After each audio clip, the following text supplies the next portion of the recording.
Greetings, welcome to Halfling 13 Gaming. Today I'm taking a short break from my Mordheim warband, the Dwarf Treasure Hunters, painting up a Treant model. This is intended to be used as a custom event piece for Mordheim, sort of King of the Hill type model. Multiple warbands enter, and whomever can kill the Treant and escape the field scores bonus weirdstone and treasure. Plus, it's sometimes nice just to do a large, oversized model every so often. The model I'm using is Ohru, the Tree Shepherd, sculpted by the Beholder Miniatures and available on my mini factory. Link is in the description below. Ohru is printed in resin at 5 micron layer height and is designed in multiple pieces. The materials we'll need for this is simple: some basic paints, some brushes, and a willingness to make mistakes. Although I use Army Painter paints for this model, almost every line has similar or matching colors. I did opt for an airbrush for the zenithal highlighting, but you can achieve similar results with spray cans, and as before, it only has minimal benefits. For this painting effort, the paints used are as follows. For priming, matte black and Liquitex white ink. For the rest of the model, I used Magnolia Brown for the initial dry brush, dark tone wash across the entire model to enhance the shadows, some Oak Brown for secondary dry brush, and Cypress Brown for a highlight dry brush, small amount of matte white on the eyes and sword to highlight the coloring, some Gauze Green on the eyes and sword for the glow and some edge lighting of the sword, some Undergrowth Green dry brushing on the beard and sash, Jungle Green dry brushing on the beard and sash, Canopy Green dry brush, and some Yeti white detail on the mushrooms, along with some Dragon Red for the speckles on the mushrooms, and a light tone wash on the mushrooms.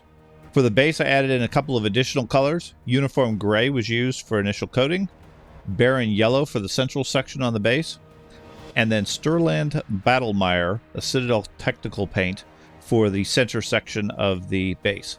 Also added a couple of scenic plants from Army Painter.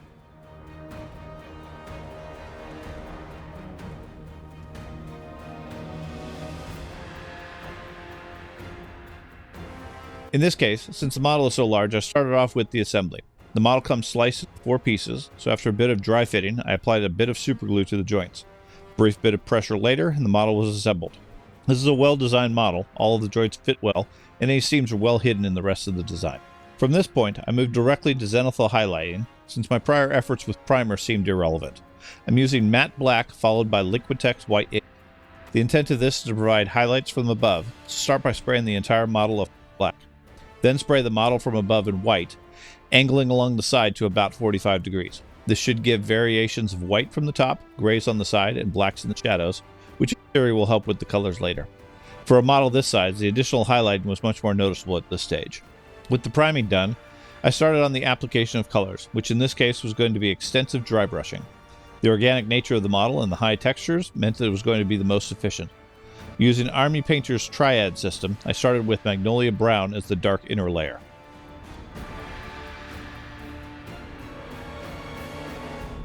My next step was a bit of deviation from my normal process. I immediately moved on to the wash.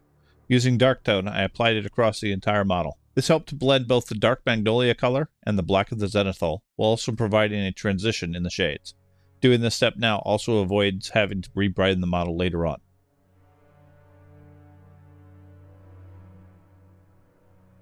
After quite a bit of time for the dark tone to dry, I resumed dry brushing. Next layer was the Oak Brown, applied generously across the model. I switched to a smaller brush at this stage to try to get into more of the recesses where I could.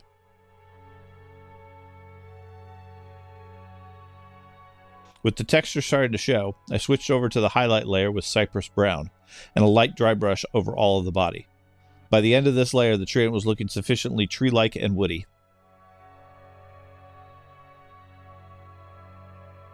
Depositing the dry brush, I added a bit of matte white to both the eyes and the crystals on the sword. This was to bring out the brightness of both spots, since I then followed with a bit of neon Gauze Green. Neon colors need a lot of brightness, so I find painting them over bright white the best, and I wanted both details to stand out. Returning to the rest of the model, I grabbed the dry brushes again and started with the vegetation. I decided that his tabard or skirt, the sword, and his beard would both be heavy with the green, bringing contrast to the model. So I started here with Undergrowth Green. Although this layer was noticeable, it's rather dark against the wood.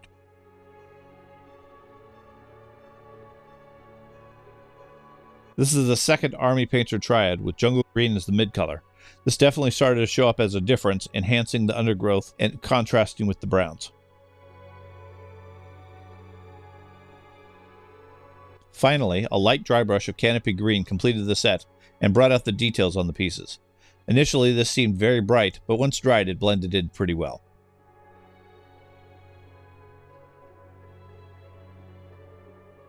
Each of the sections came out good, but I wanted the sword to have just a little bit extra, so I returned to the gauze green and did a little bit of edge highlighting along the blade to make it shine more.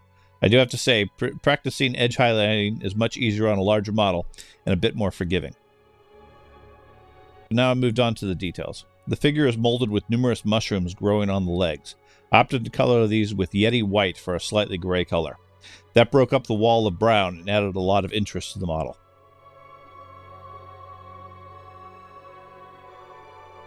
To each of the mushrooms, I speckled a couple of drops of dragon red, both because I figure red and gray mushrooms equals bad, and because I can't seem to do a model without a little bit of red these days.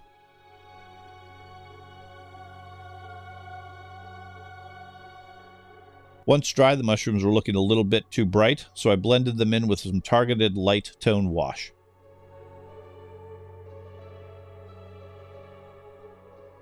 At this point, the treant was complete, but I needed a base to go with them.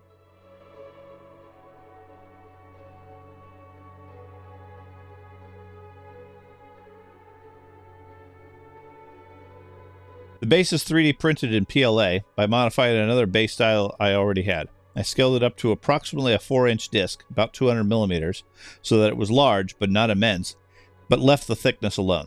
The general look was of a florist floor, which worked well for the treant. However, since the base was printed separately, I didn't have it ready until after the treant was painted, which worked well given the size and focus. I opted to skip the primer stage here, as well as the zenithal, and just went directly to a basic uniform gray base coat.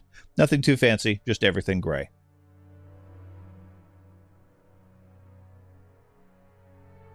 Originally, my plan was a sandy, torn-up earth look in the center, so I opted for a layer of barren yellow, being careful to try to avoid the forest sections. This turned out to be a waste of time later on.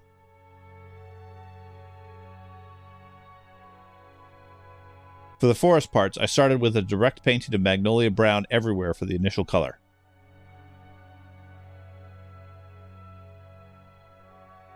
This was then followed by a spot painting of oak brown on a couple of the areas that looked like branches or wood.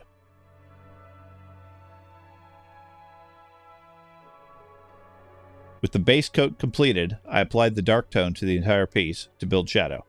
It was at this point I started to abandon my colors for the central section. The barren yellow was just a brown, muddy mess and not in a good way.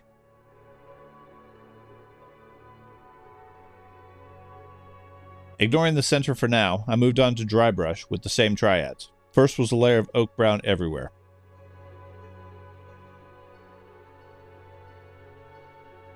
Then a light coloring of cypress brown.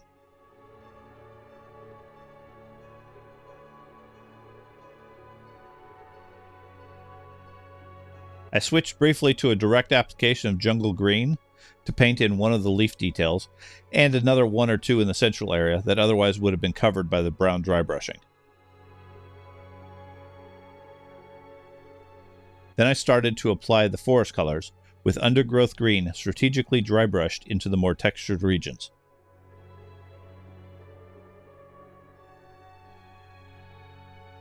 Once dry, I added a dry brush of jungle green to the same regions, going a bit lighter.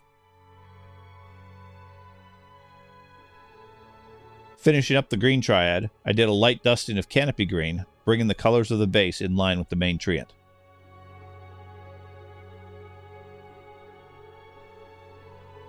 Turning back to the central region, which by now was very ugly to me, I opted to turn to Citadel technical paints. Since I wanted freshly turned mud or dirt, I opted for Sterling Battlemire, which goes on more as a paste than a paint. This makes it not too accurate for details, but the texture really helps it blend into the other sections well. It also helped to fill in and level the central section. Unfortunately, Battlemire also takes several hours to dry, so I had to wait for the final steps. Eventually, I returned to find the mud dried and honestly looking pretty good with the rest of the colors. Given the scale, I wanted to add some enhancements to the base with some artificial plants, and selected a couple of self-adhesive tufts from RV Painter. No glue is needed here, they stick directly to the model very well. Opted for some dark gray plants with tiny blue flowers, but I'm not sure which particular set that was from. With those final steps completed, I applied the usual matte black paint to the rim of the base, called it complete. Once dry, I just needed to glue the treant to the base for the forest to come alive.